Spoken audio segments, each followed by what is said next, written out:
Já fazem semanas, algumas semanas, que aquele texto de Hebreus, que vocês devem abrir, Hebreus capítulo 1, versículos de 1 a 3, já fazem algumas semanas que essa...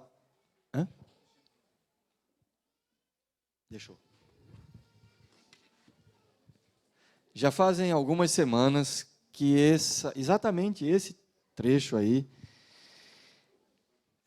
tem vindo assim ao meu pensamento, ao meu coração, muitas vezes.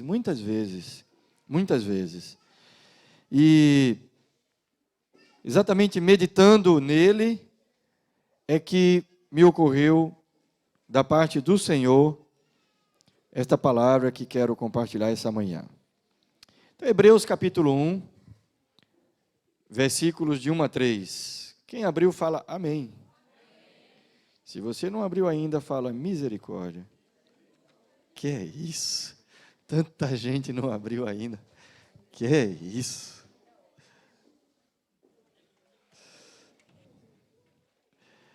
Hebreus 1, de 1 a 3.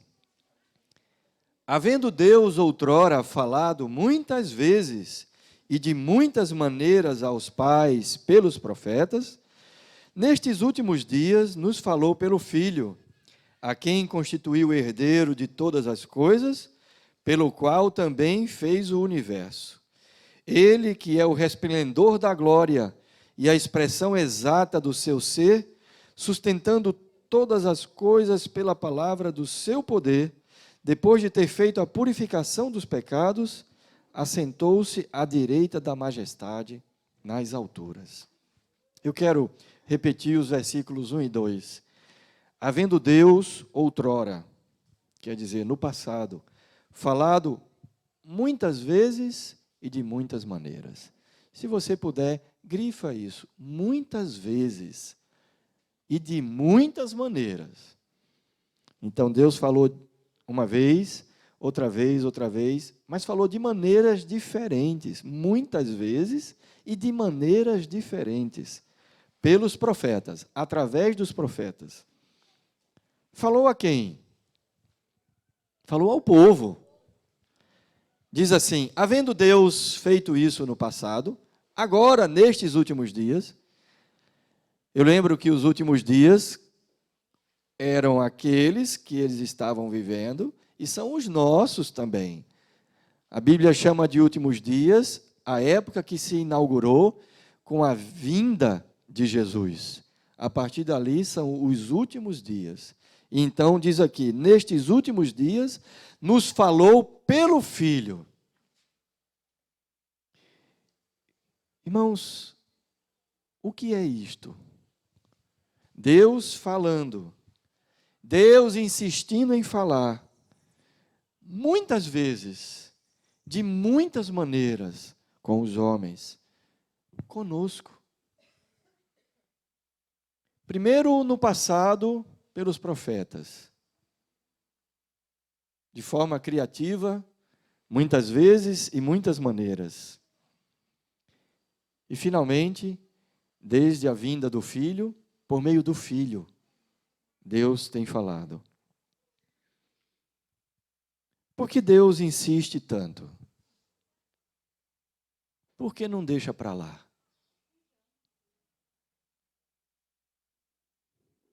Qual é o núcleo, o centro da sua mensagem?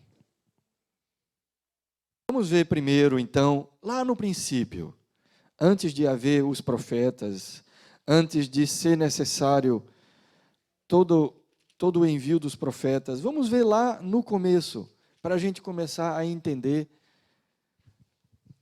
o que Deus está querendo ao falar tanto pelos profetas e, finalmente, pelo seu Filho.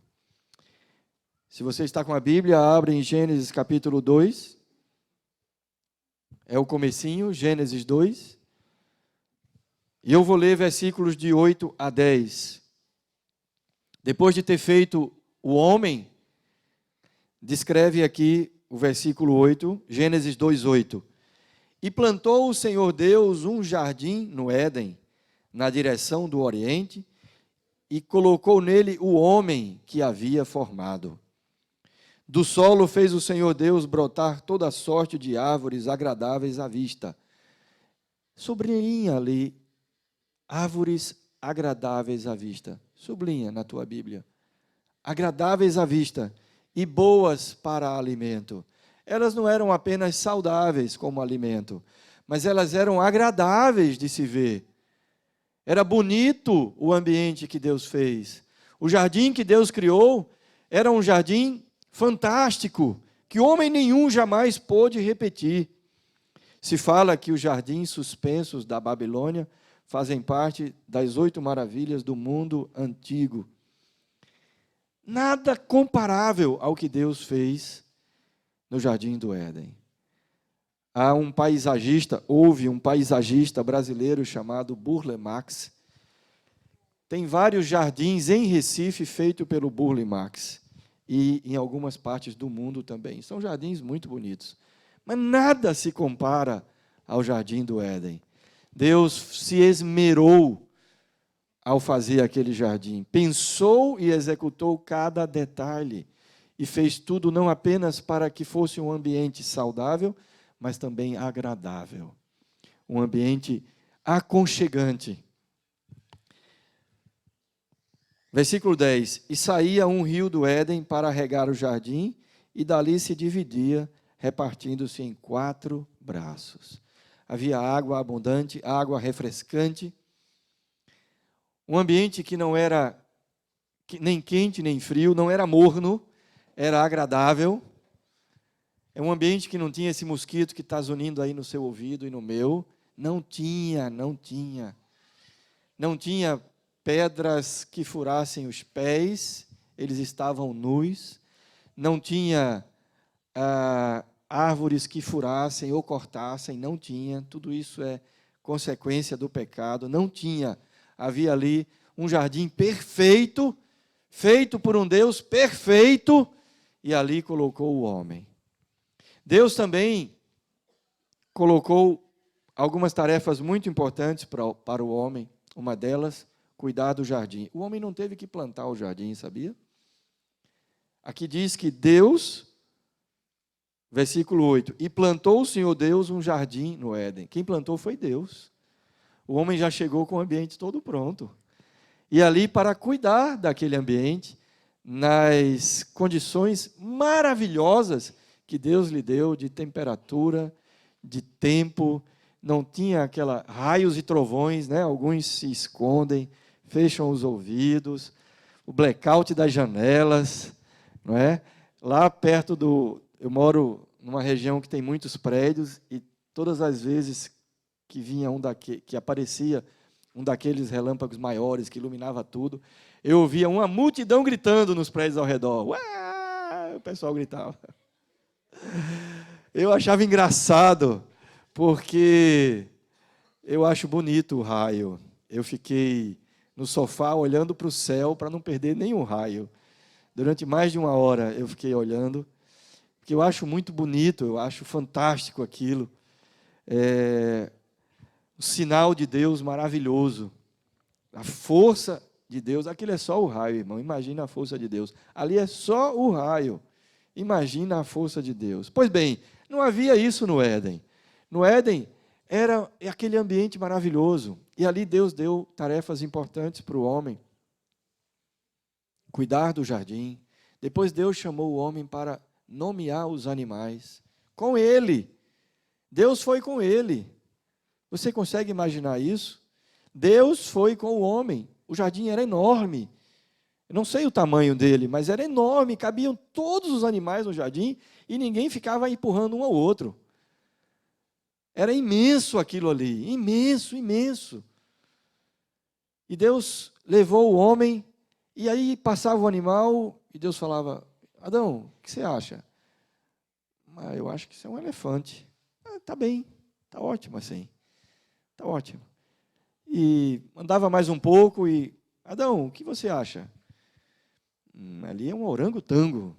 Ele falou, orangotango? Eu nem pensei nisso. Tá bom, Adão, orangotango. E foi assim. E olha, não foi 1 nem 2 dias. Muitos dias, talvez centenas de dias, talvez mais do que isso, ali naquele ambiente, naquela tarefa, até Adão concluir que não tinha ninguém parecido com ele, né? Todo mundo tinha a fêmea, o elefante tinha elefante, o girafo tinha a girafa, o orangotango tinha a orangotanga, e Adão não tinha a doa. Não tinha. Aí Adão, rapaz, por que só eu não tenho? Interessante isso. Nenhum dos outros animais foi feito à imagem e semelhança de Deus, né? Só Adão e depois a sua ajudadora, só eles feitos à imagem e semelhança de Deus, só eles com a capacidade de pensar, de concluir, de imaginar, de sentir, de refletir. Então Deus, ali naquela tarefa importantíssima, muito importante mesmo, porque Deus tinha dito ao homem, domine, e você dando nome, você domina. Você não dá nome ao filho do vizinho, né? Não dá nome ao cachorro do vizinho, dá nome ao que é seu. Assim, Deus foi de maneira pedagógica, trazendo ao homem a consciência de que ele dominava, de que ele estava ali para cuidar, e esse domínio era um serviço, era um cuidado. E, enquanto isso, foi usando tudo aquilo como pedagogia, até o homem concluir, epa, só eu não tenho uma companheira igual a mim. Quando Adão concluiu isso, Deus, está na hora. E aí Deus colocou Adão para dormir e formou Eva.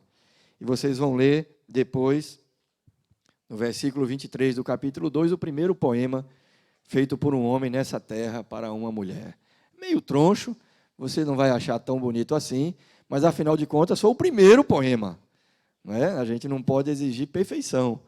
Adão acabou de ver Eva e ele diz, esta afinal é osso dos meus ossos e carne da minha carne, chamar-se-á varoa, porque do varão foi tomado. Foi o que ele conseguiu fazer naquela altura, de tão impactado que ele ficou com a sua ajudadora. Então Deus deu uma ajudadora, uma igual a Adão, para estar com ele, para ser a sua companheira. Veja que cuidado enorme de Deus com Adão, em todos os aspectos. E aí, pode vir a pergunta, e essa é importante que venha. Qual a mensagem de Deus? Qual a mensagem que não estava sendo falada em palavras, mas estava sendo dita a cada dia, em cada ato de Deus, em cada cuidado de Deus, em cada orientação de Deus? Qual mensagem Deus estava dizendo para Adão e para Eva? A mensagem era: suas vidas me interessam. Suas necessidades me interessam. Eu cuido de vocês. Eu criei vocês para andarem comigo. Eu quero ter comunhão com vocês. Eu amo vocês. Desfrutem da minha presença. Desfrutem da minha graça, do meu amor. Desfrutem. E a mensagem que acompanha essa é: o meu governo é vida. Amém? Enquanto eles estavam ali, naquele maravilhoso governo de Deus, usufruindo do maravilhoso governo de Deus, que não é pesado, eles tinham vida, vida em abundância, cuidados, necessidades atendidas, Deus trabalhando com eles. E Deus os fez de tal maneira que, se eles tivessem permanecido naquele estado, naquela situação, eles teriam descendentes à sua imagem e semelhança, estariam vivendo no jardim, usufruindo da mesma situação que os seus pais, Adão e Eva, teriam usufruído. Ok? O que era então aquele jardim? O jardim era um lugar de comunhão. Você diz amém? com todo o cuidado de Deus, aquilo era um lugar de comunhão. A Bíblia diz que na viração do dia, Deus estava presente em cada dia. Deus vinha para ter comunhão com Adão. Ali era um lugar de comunhão. Mas, irmãos, nós sabemos que eles pecaram e tudo mudou, tudo se transformou, tudo se degradou, acabou-se toda aquela situação. O pecado, ofendendo a Deus, afetou a criação de Deus também. O próprio homem e a mulher foram completamente afetados. Nós não somos agora o que Adão e Eva eram. Nós não somos a imagem e semelhança de Deus como eles eram. Há poucas características em nós, na humanidade, daquilo que Adão e Eva receberam da parte de Deus. Eles foram completamente afetados pelo pecado, degradados, destruídos e se transformaram em outras criaturas, a tal ponto que a Bíblia, quando vai falar de um filho de Adão chamado Sete, diz assim: e Adão e Eva geraram um filho à sua imagem e à sua semelhança. Não era mais a imagem e semelhança de Deus. Mas uma coisa muito terrível, talvez a mais terrível, ligada ao pecado, está no versículo 8 do capítulo 3 de Gênesis. Abra comigo. Gênesis 3, 8.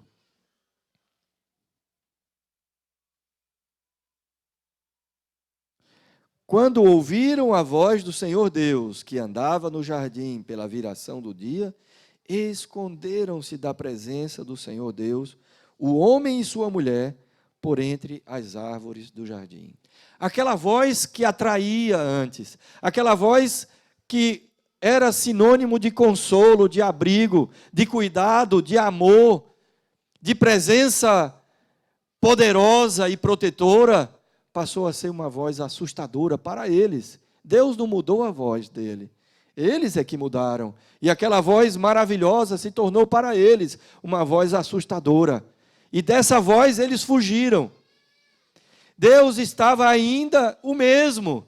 Deus foi ao jardim como ia todas as vezes para aquele lugar de comunhão, para o seu lugar de encontro. E a sua voz era a mesma. Mas eles não eram mais os mesmos. E fugiram da comunhão, fugiram da voz, se esconderam e tiveram medo. Fugiram da presença e da comunhão de Deus.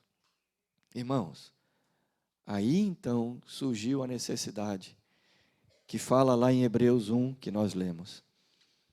Aí então surgiu a necessidade de Deus começar a falar muitas vezes e de muitas maneiras diferentes ao homem. Antes dos profetas, Deus falou com Abraão. Deus disse: saia da sua terra para uma que eu mesmo vou mostrar. Você será uma grande nação. Eu abençoarei quem te abençoar. Em você serão benditas todas as famílias da terra. Gênesis 12, de 1 a 3. Ao chegar a essa terra, Abraão levantou um altar a Deus, isso está em Gênesis 13, 18, e ali o Senhor fez uma aliança com ele, Gênesis 15, de 9 a 18. Quando chegou na terra que Deus mostrou, uma terra que Deus chamou, não era o Jardim do Éden, não tinha mais Jardim do Éden, mas Deus disse para Abraão: sai da sua terra, vai para uma que eu vou te mostrar. Quando chegou lá, na terra que Deus chamou e mostrou, Abraão fez um altar, adorou a Deus, e ali Deus fez uma aliança com Abraão. Gênesis 15, de 9 a 18. Abra comigo. No versículo 9, Deus diz para Abraão fazer uma oferta de sacrifício a ele. E então Deus deu sono a Abraão. Enquanto Abraão dormia, Deus foi passar fogo por entre os animais que ele tinha sacrificado, e os animais foram queimados, e o incenso subiu. Não foi Abraão que fez o fogo, Deus fez o fogo. E no versículo 18 diz: naquele mesmo dia fez o Senhor aliança com Abraão, dizendo: a tua descendência dei esta terra, e por aí vai. Na prova de Isaac, tudo isso aqui, Abraão não tinha filho nem nada. Chamava, inclusive, Abrão. Mas quando, lá, 25 anos depois, tem um filho, e 12 anos depois, com o filho já com 12 anos, Deus pede aquele filho, e Abraão vai e oferece. Ali está novamente a mensagem do Éden. Deus renova a aliança com Abraão, e fica ali implícito a mensagem do Éden, que é: o meu governo é vida. Abraão pensou que talvez o seu filho fosse ser morto, embora ele tenha dito: o Senhor é poderoso para levantar um cordeiro para o sacrifício, Deus é poderoso para levantar meu filho depois.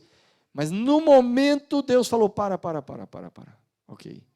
Deus renovou a aliança com Abraão, deu o novilho, não precisou Isaac ser sacrificado, e a mensagem do Éden, mais uma vez, é ressaltada: o meu governo é vida. Isaac não morreu, Isaac viveu. Amém? Posteriormente, com Israel saindo do Egito, já tendo atravessado o mar e estando caminhando no deserto, assim que Deus chama Moisés lá para cima e dá as leis para ele, Deus então passou a descrever, lá em cima ainda, com riquezas de detalhes, como deveria ser o tabernáculo. Ninguém tinha pensado em tabernáculo, foi ideia de Deus. E ele então declara o seu propósito em Gênesis 25:8. E me farão um santuário para que eu possa habitar no meio deles. Me farão um santuário para que eu possa habitar no meio deles. E disse também: se ouvires a minha voz e guardares a minha aliança, sereis a minha propriedade peculiar dentre todos os povos. Deus falando, Deus falando, Deus falando. Vamos agora, Salomão e o templo. Quando aquele templo teve a sua construção finalizada em Jerusalém, é importante que vocês tenham claro que o templo não foi uma ideia de ninguém. Deus disse como queria cada um dos ambientes do templo. E disse quais os materiais que deveriam ser usados. Disse qual deveria ser a altura, a profundidade, a largura. Quem poderia estar em que ambientes. Deus determinou tudo. Ali, quando os sacerdotes levaram a Arca da Aliança, terminaram a construção, levaram a Arca da Aliança e colocaram no lugar que Deus determinou, no santuário mais interior do templo, chamado Santo dos Santos, o templo ainda não havia sido consagrado. Mas vejam o que aconteceu, anota e você lê em casa, 1 Reis 8, 10 e 11. Nem tinha sido consagrado ainda, só porque a arca chegou ao Santo dos Santos. Diz aqui assim: tendo os sacerdotes saído do santuário, uma nuvem encheu a casa do Senhor, de tal maneira que os sacerdotes não puderam permanecer ali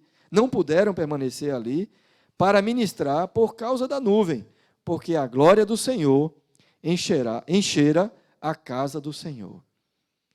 Deus havia prometido: o meu nome estará ali. Uma promessa de Deus. O meu nome estará ali.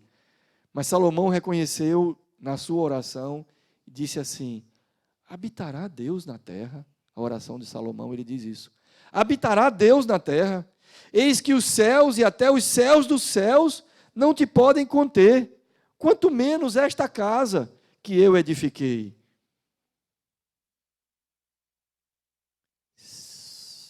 Abra comigo, 1 Reis, capítulo 8. Vai dar um pouquinho de trabalho, mas você consegue.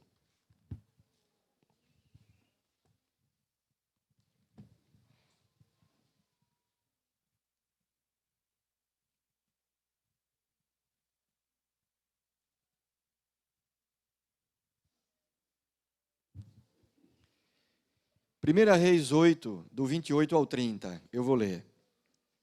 Ainda é a oração de Salomão. Atenta, pois, para a oração, depois que ele disse que os céus e os céus dos céus não caberiam Deus, quanto mais aquela casa. Ele continua a sua oração e diz: atenta, pois, para a oração do teu servo e para a sua súplica, ó Senhor meu Deus, para ouvires o clamor e a oração que faz hoje o teu servo diante de ti, para que os teus olhos estejam abertos noite e dia sobre esta casa, sobre este lugar, do qual disseste, o meu nome estará ali, para ouvires a oração que o teu servo fizer neste lugar. Ouve, pois, a súplica do teu servo e do teu povo de Israel, quando orarem neste lugar. Ouve no céu, lugar da tua habitação. Ouve e perdoa. Salomão diz: Senhor, eu sei que o lugar da tua habitação é o céu. O que era então o templo? Se o lugar da habitação era o céu, o que era então o templo? Irmãos, presta atenção. Igual ao jardim, igual ao tabernáculo, o templo era um lugar de comunhão. Não como o jardim perfeito, mas era um lugar de comunhão, ideia de Deus, como foi o jardim, foi o tabernáculo, foi também o templo. Ideia de Deus e não dos homens. Então Israel, depois daquilo, Israel peca, se desvia muitas vezes, é castigado, invadido, levado cativo para uma terra distante.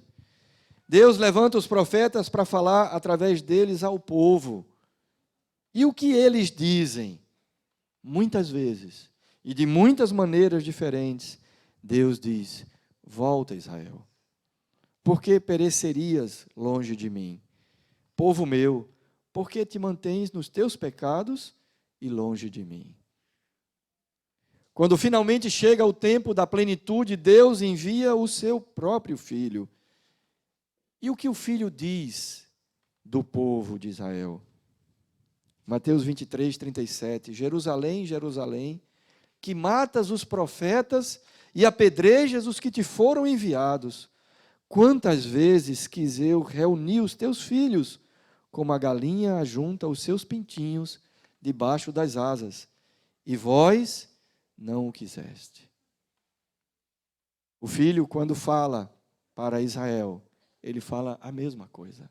Israel, quantas vezes eu quis te trazer de volta para a comunhão?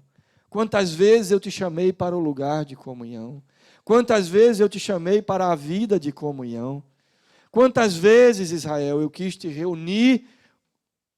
Veja, não é um feitor, não é um imperador machucando, mas ele se compara a uma galinha e seus pintinhos, trazendo para proteger, trazendo para estar perto, trazendo para cuidar. Quantas vezes quis eu fazer isso e vós não quiseste? Irmãos, de tudo isso, o que mais me chama a atenção é que Deus está, antes de estar preocupado com a obra que podemos fazer para Ele, Deus quer comunhão conosco. Amém? Muito antes da obra. Não que Ele não queira a obra é uma ordenação do Senhor. Mas Deus criou a obra como consequência da comunhão. Primeiro Ele fez o jardim, depois um jardim perfeito, colocou Adão ali. E ali, junto com Adão, veio a obra, cuidar do jardim, dar nome aos animais. Mas até isso era propósito de comunhão. Como disse, Adão não foi cuidar dos animais, não foi dar nome aos animais sozinho. Deus foi com ele. A obediência é a condição. O filho é o caminho. Mas o objetivo, irmãos, é a comunhão. Amém? Eu vou repetir. A obediência é a condição. O filho é o caminho. Jesus disse: eu sou o caminho. Ninguém vai ao Pai se não for por mim. Mas o objetivo é a comunhão. Eu quero lembrar algumas afirmações marcantes de Jesus. Ele disse: Deus amou o mundo de tal maneira que enviou o seu Filho unigênito, o seu único Filho, para que todo aquele que nele crê não pereça, mas tenha a vida eterna. Em outro momento, Jesus disse: a vida eterna é esta, que conheçam a Ti, o único Deus verdadeiro, e ao Teu Filho Jesus, a quem enviaste. Fernando, tem algum exemplo assim, com a presença de Jesus, onde ficou mais claro que Ele estava mais interessado na comunhão com as pessoas do que na obra? Eu tenho dois. Houve mais, mas eu tenho dois. Primeiro, quando Jesus chamou os discípulos, os 12, a Bíblia diz assim: e chamou 12 para estarem com Ele. E aí depois fala: e os enviou a pregar. Primeiro Ele chamou os 12 para estarem com Ele. Eles não chegaram, participaram de um curso e foram lançados para pregar. Não. Meses, talvez 1 ano, 2 anos, com Cristo, andando para lá e para cá, observando, comunhão em todas as situações. E o segundo exemplo que eu quero deixar é o de Marta e Maria. Marta e Maria. Jesus na casa de uma família, amiga, família de amigos deles. Marta e Maria eram irmãs de Lázaro, que experimentou a ressurreição. E naquele dia, Marta não estava fazendo nada de errado. Nada. Ela não estava fazendo nada de errado. Ela estava trabalhando muito, bastante.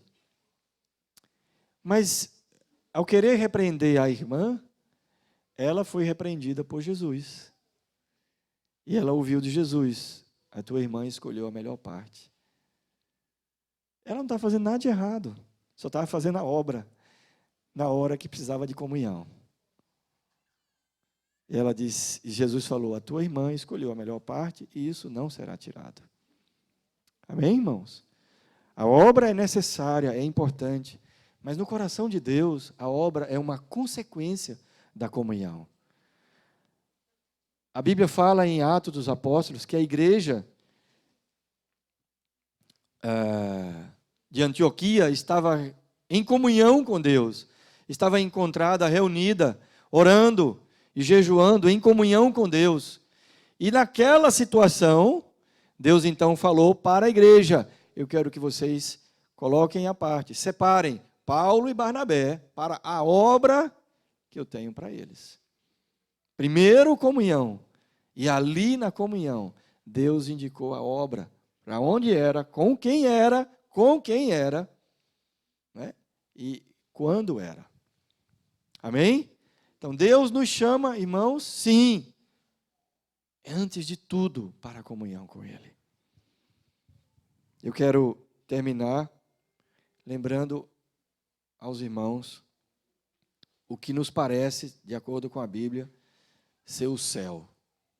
Nós sabemos que o céu é a habitação de Deus, amém? É a casa de Deus. E Deus quer tanto essa comunhão, que no fim de tudo, Ele vai levar os seus filhos para a sua casa. Amém? Quando alguém se achega a Cristo e entrega a sua vida a Jesus, Deus não apenas, e eu digo não apenas, não diminuindo, por favor, Deus não apenas perdoa aquele pecado e faz daquela uma nova vida, mas é muito mais do que isso. A Bíblia nos diz que Deus faz filho e filha da família de Deus. Da família de Deus. Responda. Família de Deus. Família de Deus. O céu, meus irmãos, não vai ter demônio para expulsar. Não tem nenhum lá. Não vai ter nenhum enfermo para ser curado. Não vai precisar pregar o evangelho, porque todos ali são família de Deus. Mesmo assim, Deus estará lá e a sua família também. Ali será o final, pelo menos é o que a Bíblia fala, creio, como diz que haverá novos céus e nova terra, a história não termina, né? Mas está claro que o final aponta para toda a história. No final, se não há demônio a expulsar, se não há enfermo a curar, se não há alguém para pregar para receber a palavra do Evangelho, para se converter, o que haverá? A comunhão entre o pai e a sua família. Amém? E é essa comunhão que Deus tem chamado, primeiro pelos profetas, de muitas vezes e de muitas maneiras, e nos últimos dias, por meio do seu Filho. A comunhão com o seu Filho, Jesus Cristo. Diz uma das cartas de Paulo: fiel é Deus, o qual nos chamou à comunhão do seu Filho, Jesus Cristo. Amém? Você diz amém? Amém. O céu, irmãos, é a casa de Deus, o lugar de comunhão perfeito. Amém? E é isso que Deus nos chama, um lugar de comunhão. Deus colocou o seu Espírito Santo em cada um daqueles que entregaram a vida a Jesus e nasceram de novo. O Espírito Santo habita no coração. E agora, o lugar de comunhão é dentro do coração. Amém? Você crê nisso? Pedro escreveu assim: vós, como pedras que vivem, sois edificados casa espiritual, para a habitação de Deus no seu Espírito. 1 Pedro. Para a habitação de Deus no seu Espírito, para a comunhão. Amém?